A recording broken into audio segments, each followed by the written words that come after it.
اعوذ باللہ من الشیطان الرجیم بسم اللہ الرحمن الرحیم رب اشرح لی صدری ویسر لی امری واحلل عقدۃ من لسانی یفقہوا قولی۔ حضرت ناظرین السلام علیکم، نجیب نیازی آپ کو اپنے چینل سے خوش آمدید کہتا ہے۔ تو چلتے ہیں ولاگ کی طرف۔ تو پچھلے ولاگ میں کہہ رہا تھا کہ حضرت آدم علیہ السلام نے اپنے مرنے سے انکار کیا، انہوں نے کہا جی میرے ابھی 40 سال رہتے ہیں۔ تو اسرائیل علیہ السلام نے یاد کرایا کہ جب آپ جنت میں تھے، آپ کی پشت سے اللہ تعالیٰ نے آپ کی نسل نکال کے آپ کو دکھائی، تو ان میں ایک بہت ہی نوری قسم کا بچہ آپ نے دیکھا، تو آپ نے اللہ سے پوچھا کہ یہ کون ہے؟ تو فرمایا یہ تیری دور میں جا کے تیرا بیٹا، دور کی نسل میں تیرا بیٹا ہے، اس کا نام داؤد ہے۔ تو آپ نے فرمایا تھا کہ اس کی عمر کتنی ہے؟ تو اللہ نے فرمایا کہ اس کی عمر 60 سال ہے۔ تو حضرت آدم علیہ السلام کو فرمایا کہ آپ نے اپنے عمر کے 40 سال اللہ سے ریکویسٹ کر کے ان کو دے دیے تھے، لہذا وہ 40 سال کاٹ کے باقی 960 سال آپ کی عمر بنتی ہے، اور جو آج پوری ہے۔ تو حضرت آدم علیہ السلام کہتے ہیں کہ ہاں یار مجھ سے بھول ہو گئی ہے۔ تو اسی وجہ سے نسل آدم میں انکار، غلطی اور بھول یہ آج بھی پائی جاتی ہیں۔ خیر اس کے بعد حضرت آدم علیہ السلام کی وفات ہو گئی، پردہ فرمایا گیا۔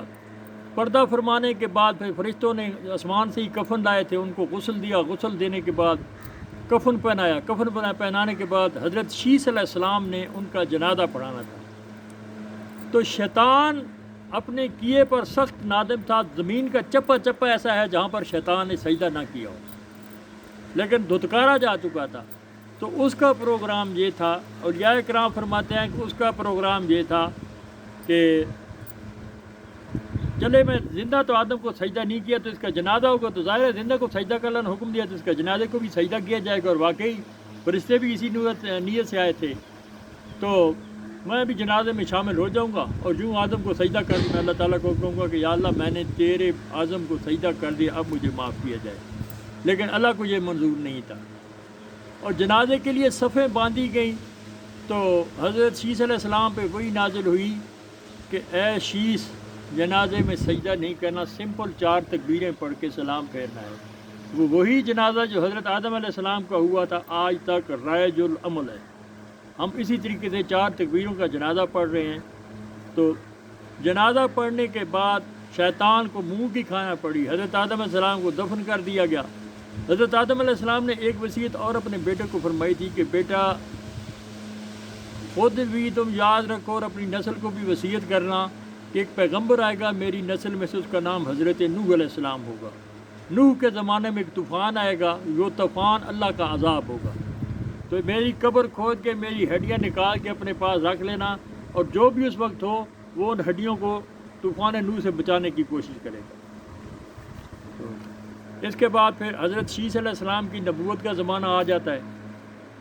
انہوں نے سب کو دین اسلام کی اللہ تعالیٰ کی وحدانیت اور توحید کا درس دیا، اور وہ جو ان کا بڑا بھائی قابیل جس کو حضرت آدم علیہ السلام نے نکال دیا تھا، وہ یمن میں آباد ہو گیا تھا، وہاں جا کے وہ آتش پرست ہو گیا شیطان کے بہکاوے میں آ کر، اور اس کی نسل پوری بہک چکی تھی، کیونکہ وہ شیطان تھا، ان کا استاد تھا، جو کہتا تھا وہی ہوتا تھا۔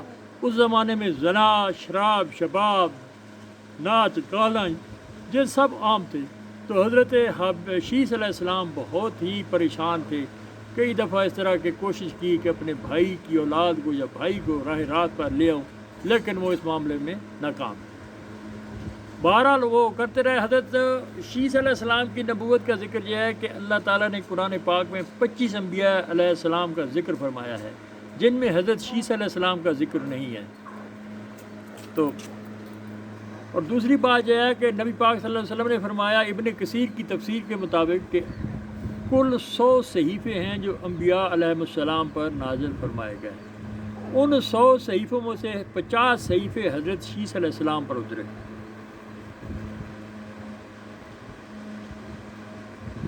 حضرت شیس علیہ السلام اپنی دعوت تبلیغ کرتے گئے۔ اس کے بعد ان کا جب وقت قریب آیا تو انہوں نے اپنے بیٹے حضرت انوش علیہ السلام کو اپنا جانشین مقرر کیا، اور انوش بھی جو ہے وہ بھی اپنی دین کا تبلیغ کا کام کرتے رہے، اور تبلیغ کا کام کرتے کرتے جب ان کا وقت قریب آیا تو انہوں نے اپنے بیٹے کنان تھا، جو کہ بہت متقی پرہیزگار تھا، اس کو یہ خلافت سونپ دی کہ جی آپ یہ کام کریں گے۔ کنعان نے بھی بخوبی یہ کام سر انجام دیا۔ پھر اس کے بعد ان کا بیٹا تھا مہلائیل۔ یہ صحیح معنوں میں جو ایک جس طرح کہتے ہیں کہ مستقل بادشاہ تھا، اس طرح کہ اس نے اپنی خلافت قائم کی۔ اسی کے زمانے میں قلعے قائم ہوئے، شہر آباد ہوئے، اور وہی تھا جس کے لشکر نے شیطانی لشکر کو زمین سے منتشر کر کے سمندر اور پہاڑی گھاٹیوں تک محدود کر کے رکھ دیا۔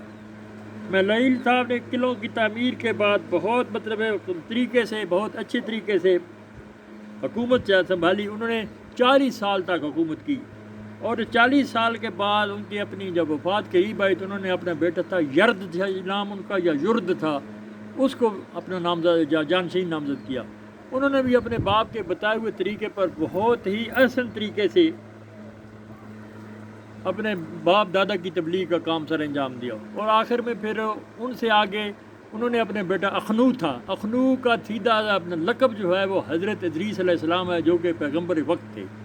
وہاں پر آ کر جہاں تک اس ولاگ کا وقت ختم ہوا، میں ابھی آپ سے اجازت چاہتا ہوں، تو بتانے جانے سے پہلے کہتا ہوں کہ ان 2 ولاگ میں نے اکٹھے کیے ہیں۔ ان کا مطلب یہ ہے کہ اللہ تعالیٰ کی وحدانیت سے روگردانی ہمیشہ نقصان دہ ہوتی ہے۔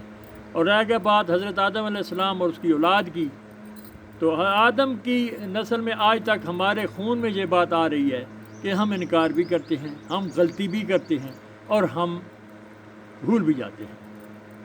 تو اللہ تعالیٰ ہمیں اپنی وحدانیت پہ چلنے کی توفیق عطا فرمائے کہ اللہ کا کسی کو شریک نام بنائیں۔ اللہ تعالیٰ آپ کا، ہم سب کا، اس ملک پاکستان کا حامی و ناصر ہو۔ بہت شکریہ۔ السلام علیکم۔